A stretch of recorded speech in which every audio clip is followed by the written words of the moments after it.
Hello there, From17 once again. This is my Witcher 2 Dark Difficulty video walkthrough. This is chapter 3. We're on the Spellbreaker. So right now I'm fighting with this guy, and when I beat him, it's going to get me arrested. And I'm doing this so that we can continue the side quest we're on, which means we need to get to the imprisoned Philippa Einhart. And this is one of the ways to do it. This is the way that I'm going to do it. And there's a choice here. You can either go with Philippa or you can go with Trish, or go to find Triss Merigold. I don't know why I called it Trish. What the fuck am I on about? And depending on what you pick, obviously, very different results. I'm going to be going for Triss in this instance. Or am I? I might actually be doing the Philippa Einhart one because I'd not done it and I wanted to see what it was. So yeah, I think we're actually going to leave Triss to die, which is kind of sad. Yeah, here we go. We're doing the Philippa stuff, which this is considerably easier than the Triss section because there's a couple of tricky fights on the Triss quest that you don't have with this lady. Instead, when you're going through these dungeons, there's a couple of rot fiends and stuff. You'll notice I have no idea where I'm going right now as well, and the map just doesn't help. You're like, what the fuck, man? How are you supposed to navigate with that map? I need to get over there, yet there's not a path over there. And it culminates in an interesting piece of puzzle solving that features trying to break a seal on a chest. And once you break the seal, you have to fight a golem. That was weird then, some like crazy AI. But luckily enough, Iorveth is a pretty capable dude, and he kills both of the Nilfgaards for us. Or is it Nilfgaard guards? But now that we're not escorting her, we can move into this room and take on these greater rot fiends, which this is pretty dangerous. There's a lot of enemies in a kind of tight room, but at this point, this is pretty much Witcher 2's combat embodied, so you've been doing this for the entire game, and I'm hoping you've got pretty adept at it. You've got new weapons, you've got new armour, so hopefully this shouldn't be too much of a task. And obviously the Ard sign is so bloody good. Just, there's explosions, man. It's really difficult to tell as my seat sinks. Damn fucking seat. But there is that encounter anyhow. Philippa's eyes have seen better days. Get it? But you just have to keep following these two guys. It's a bit of an escort mission.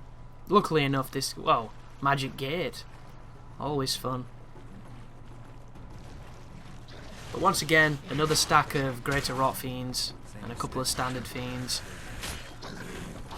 I haven't come across this enemy in the book, which makes me think that perhaps it's something they've created for the games.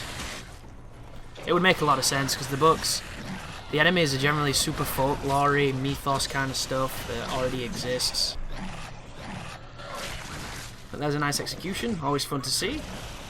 It would be cool if when one of them blows up it killed all its buddies, like a massive chain reaction akin to the tickers. That'd be pretty cool. But I just read a comment on YouTube. It's from a guy called Welt, or Velt, depending on how you pronounce it. And he's stuck on the final boss of Vanquish on God Hard mode. And his comments in response to something I said about the guide that the Godfather Dictator has made for that particular fight. And he mirrors my sentiments. He puts it in a more absolutist way by saying he thinks it's impossible for you to make a guide for that fight.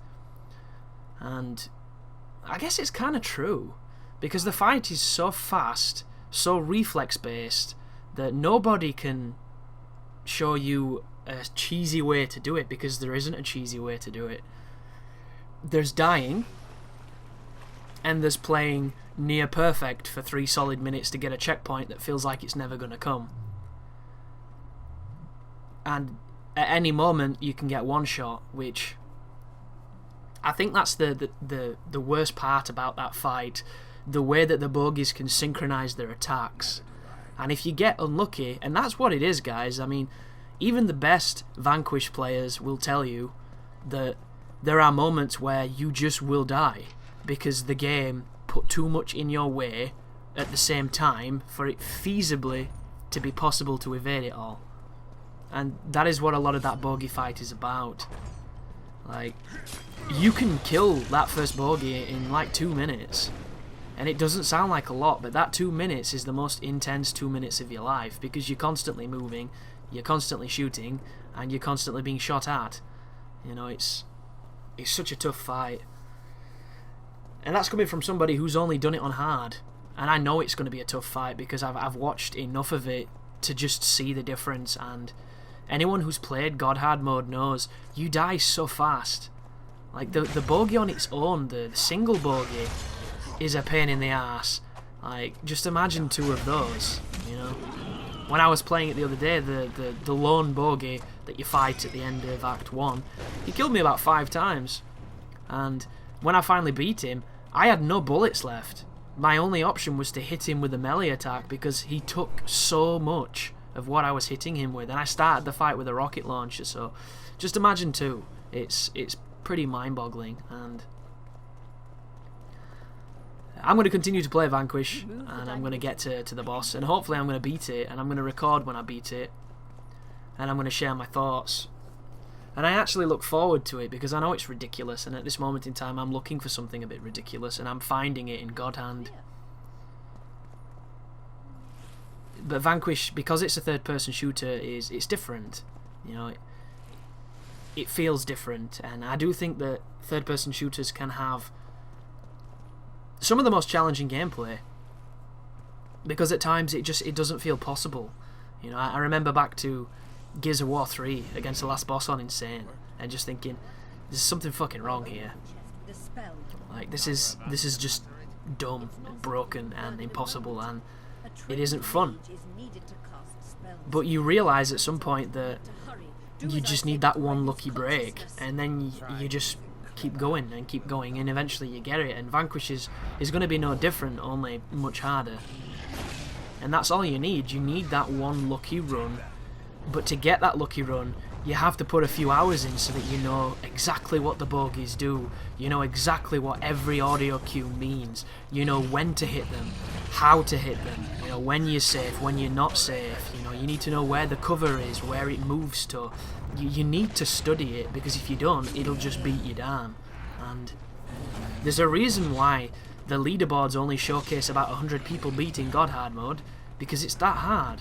And it's not the full game, guys, because the full game, a couple of instances aside, is pretty manageable. It's that fight, that one fight. And unlike this fight right here, which is an absolute joke, that one isn't. And anybody who's listening to this, who's looking for a challenge and who wants to go gradually insane, or just to taste a sample of the ultimate victory, give it a shot. You know, if you can get to it, you have the tools to do it. It's just, do you have the sanity to keep on doing the same thing over and over again, hoping for a different result? That's the question.